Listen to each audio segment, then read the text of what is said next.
Residents of the Brazilian town of People's Alligator are up in arms after environmental authorities took their alligators away.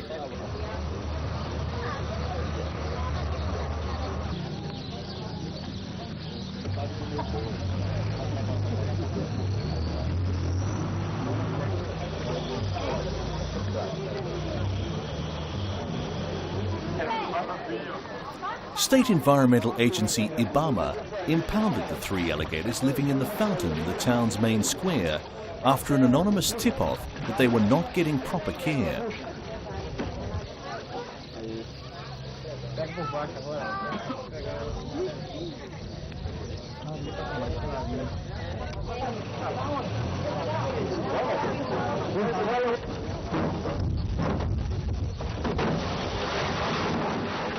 But town residents said they are the town's symbol, and after living in the fountain for 20 years, are well looked after.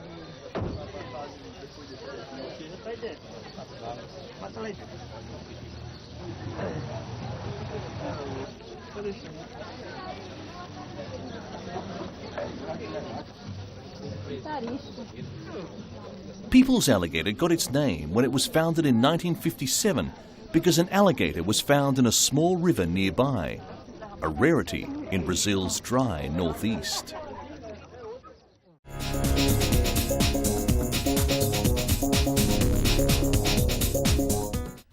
Yoga seems to be stretching its boundaries with a class that brings dog owners and their pets together on a rubber mat for a half hour. A New York gym called Crunch Fitness has a free half-hour class called Rough Yoga, where the well-known downward dog position seems to have been made just for its members. Susie Tiedelman and her 2-year-old Cocker Spaniel Coley at the class, where people and their furry friends get together and de-stress and bond together. But dogs will be dogs, and often pet owners have to swiftly detangle from a difficult yoga position to run after their wandering, barking dog and bring it back to the mat. The class incorporates most of the traditional poses, and the dogs are just worked in clever, discreet ways. Dog owner Sarah Klein, who has attended all of the rough yoga sessions, says she has noticed that the class has a remarkably calming influence on her Cocker Spaniel, Isaac. Yoga for dogs, sometimes called Doga, has taken hold with pet lovers beyond New York. On bookshelves is Doga, Yoga for Dogs from Chronicle Books. The book is based on the fact that some of yoga's best-known positions are based on the movements of dogs. It also has tips on practicing yoga with your dog.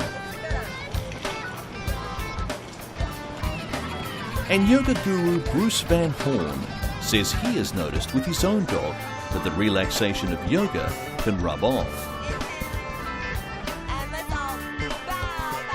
At the end of the class at Madison Square Park, as the owners recite to relax, the dogs have their own way of cooling off.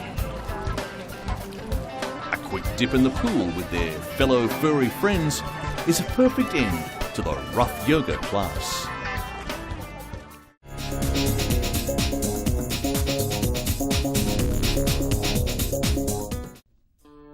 When paleontologists first discovered the tusks of this elephant-like creature in the sand, about 40 kilometers north of Munich, they thought it was a Gomphotherium, a prehistoric animal in the mammoth and elephant family.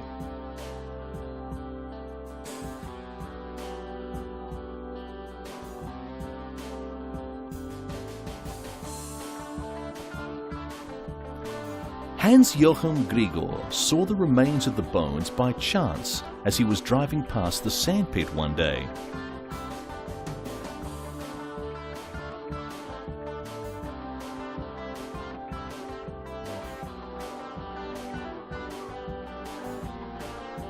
excavations could not begin due to the fact that the sandpit was still in use.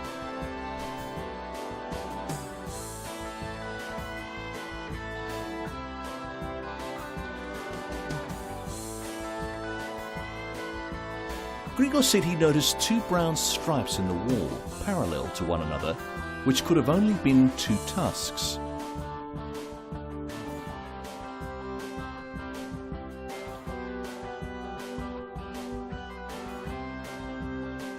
As excited as they were at the find, they still could not know exactly what kind of animal it was.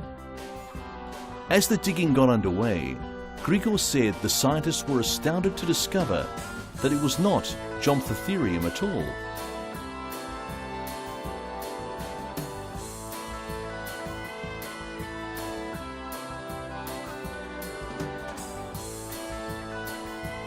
Another paleontologist involved in the dig estimated the bones to be about 14 to 15 million years old.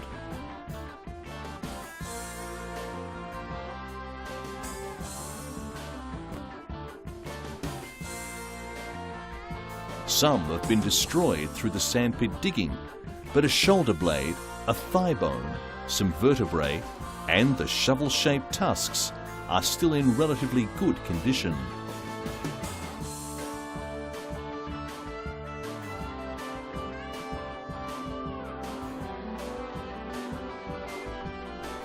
This is only the second time a prehistoric elephant has been discovered in continental Europe.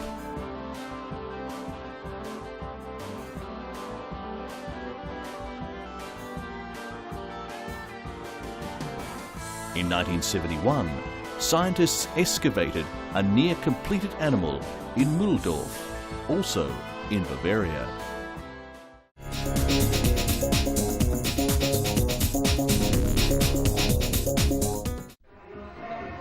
Every year, the town of Lopburi, approximately 150 kilometres north of Bangkok, hosts a spectacular outdoor feast.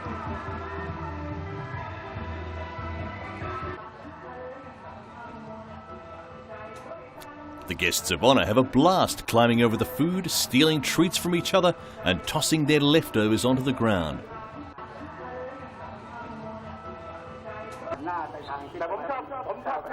That's because the monkeys here are allowed to do anything they want, for they are the town's blessed animals. At dawn, dozens of villagers prepare the lavish banquet with a table topped with 3,000 kilograms of fruits, vegetables, boiled eggs, nuts and sweets.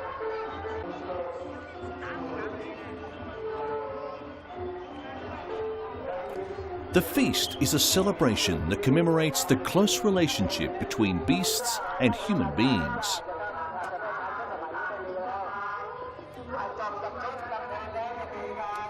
According to legend, the hero of the Ramayana epic rewarded his friend Hanuman the Monkey King with the fiefdom of what is now Lopburi.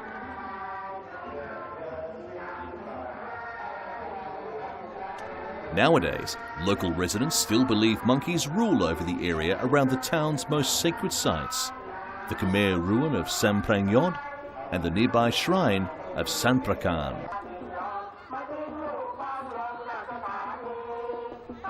Although the monkeys live in the midst of the city and are not afraid of humans, they are kept wild.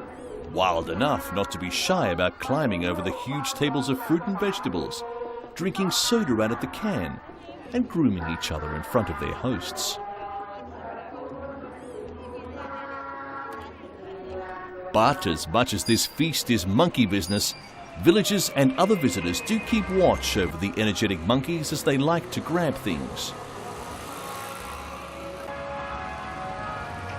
They often make off with jewellery, candy, and even baby bottles, reason why people try to lure them with other tastes. And according to Thai beliefs, donating food to the monkeys is an ideal way to accrue good karma. And judging from the hundreds of healthy monkeys scampering about, Lopburi residents must have surely won the highest level in Buddhist heaven.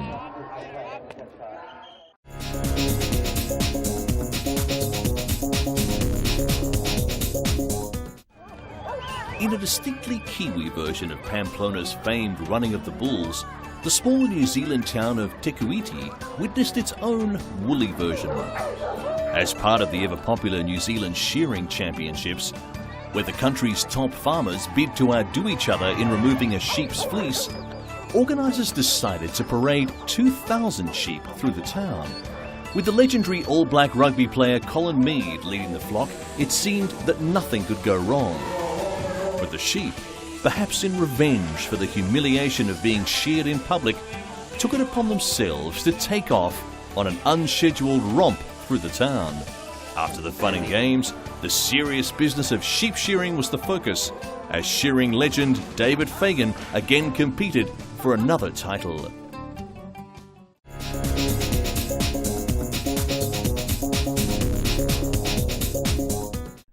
Koalas in a Belgian zoo are living on eucalyptus leaves produced in and imported from the United Kingdom. It's a race against time to deliver the expensive and vital delicacies in less than 12 hours. Time matters because these koalas want their tucker as fresh as possible. And as Australian eucalyptus is out of the question, the next best thing is flown in fresh from Britain. Kulungaluk and Dichitoda, the two koalas living at Plankandiel, have very strict dietary needs and require specific types of eucalyptus leaves in order to survive. VLM Airlines, a small Flemish air carrier flying daily between Antwerp and London City Airport, delivers fresh eucalyptus leaves to the zoo near Antwerp. And they do it for free, for the sake of the koalas and branding. The leaves come from Mac Foliage, a British company specialising in growing more than 30 different species of eucalyptus. They export and distribute to zoos and animal parks, as well as florists and wholesalers across Europe.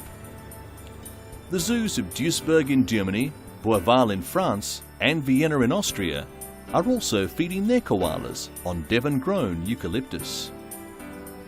Koalas come originally from Australia and were almost made extinct in the last century, and are now on the list of endangered animals. Their very name comes from an Aboriginal word meaning no drink, because the animal receives 90% of its hydration from the eucalyptus leaves. Australia does not allow koalas to be exported anymore. Koalas grow to approximately 85 centimetres in height and weigh between 5 to 11 kilograms. When koalas give birth to immature young, which are only 2 centimetres long, they weigh less than 1 gram. The cub then develops further in the mother's pouch. Only at 6 months will the baby come out of its mum's pouch, most likely to the sight of fresh eucalyptus leaves. Made in England, of course.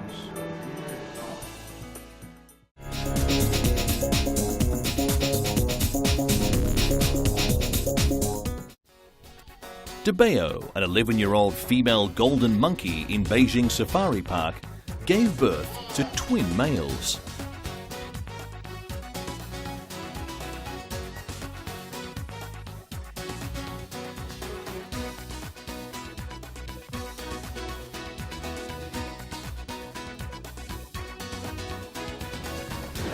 The twin golden monkeys, in very good condition, weigh some 0.5 kilograms each and are 20 centimetres tall. They were breastfed by their mother. A rare animal species in the world, the golden monkeys, which have been listed under priority state protection in China, inhabit mainly the mountainous areas.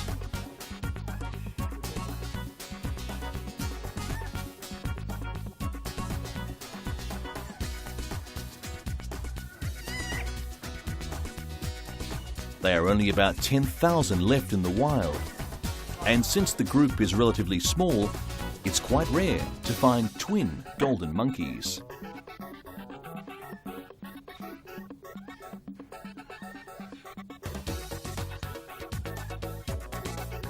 There are 35 golden monkeys in this park. Before the park hosted this first pair of twin golden monkeys born in China, it saw another 2 single-birth baby golden monkeys born earlier in the year.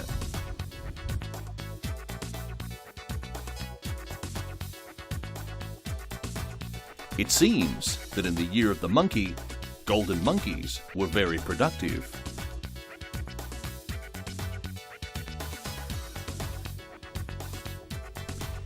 In order to help DeBeo produce more milk, keepers provided nutritious foods such as Chinese dates, milk powder, walnuts, and peanuts.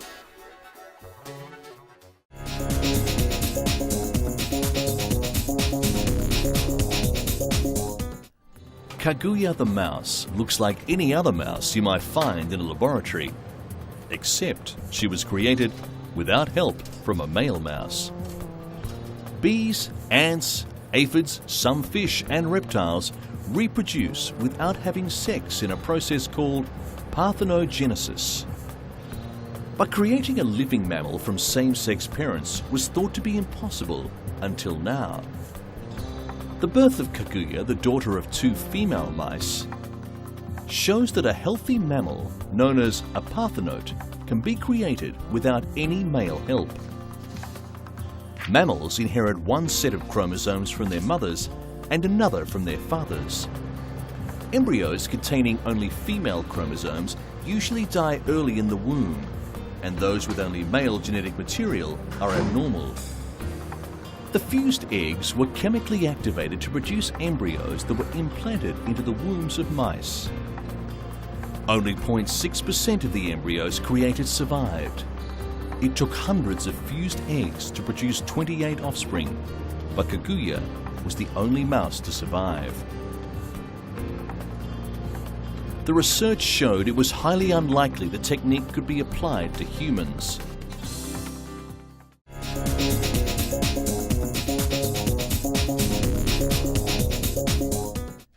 This wildlife game auction in South Africa is regarded as the biggest of its kind in the world.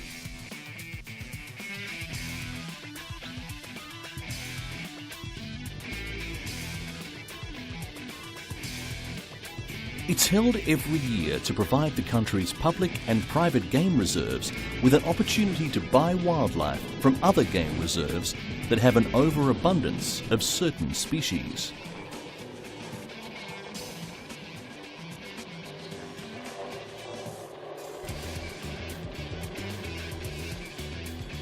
An overabundance of game in a restricted area can have disastrous consequences, and this annual event provides a legal and transparent forum for the sale of species that are often endangered.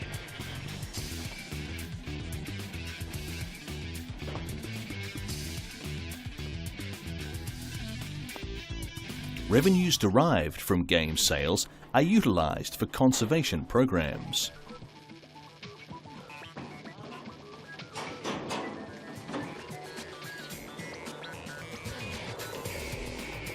The use of helicopters in game capture operations was introduced in the 1970s.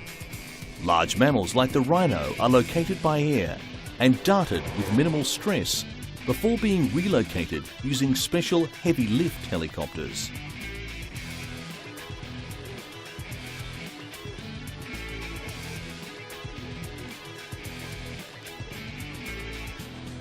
Rated by the game industry as the top game auction in the world, the annual KZN Wildlife Game Auction has earned a solid reputation in the industry for providing top-quality game kept and delivered under excellent conditions.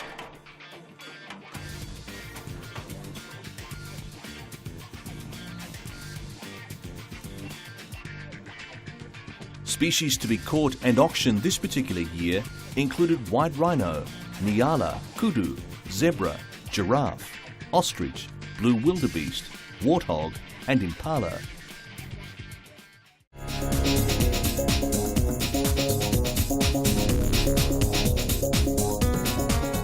After a 17-year nap, trillions of red-eyed insects crawled their way above ground in 14 states and the nation's capital in America. The 1 to half-inch long black bugs with iridescent wings buzz around, but they're harmless. They don't bite or sting, and they live above ground as adults for about 3 weeks, just long enough to reproduce before dying. They tend to thrive in sunlit forest edges which often provide the warmer weather, and younger trees, most ideal for them to lay their young. That's because younger tree roots can sustain the 17-year feeding cycle of nymphic cicadas until they mature. There are more than a dozen broods of 17-year cicadas, along with several 13-year varieties. This group, Brood X, was the largest and is concentrated in the Midwest and the Mid-Atlantic portion of the US. The periodical cicadas burrow into the ground after hatching, some digging as far as 2.44 meters under. Below the earth, the nymphs slowly suck the sap from tree roots for nourishment. After 17 years, they emerge and climb trees and shrubs where they shed their crunchy skins and harden into maturity. The insects are a delicacy for birds, squirrels, and even some pets. Once the bugs mate, the females cut slits into tree branches where they deposit 400 to 600 eggs. The adults quickly die, but the eggs hatch in a few weeks. These young cicadas who dig into the ground won't emerge until 2021.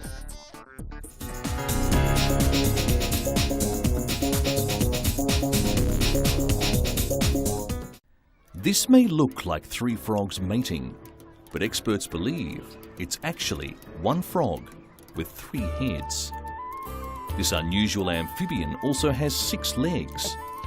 It was found at a children's day nursery in the English village of Weston-super-Mare in Somerset. Wildlife experts are stunned.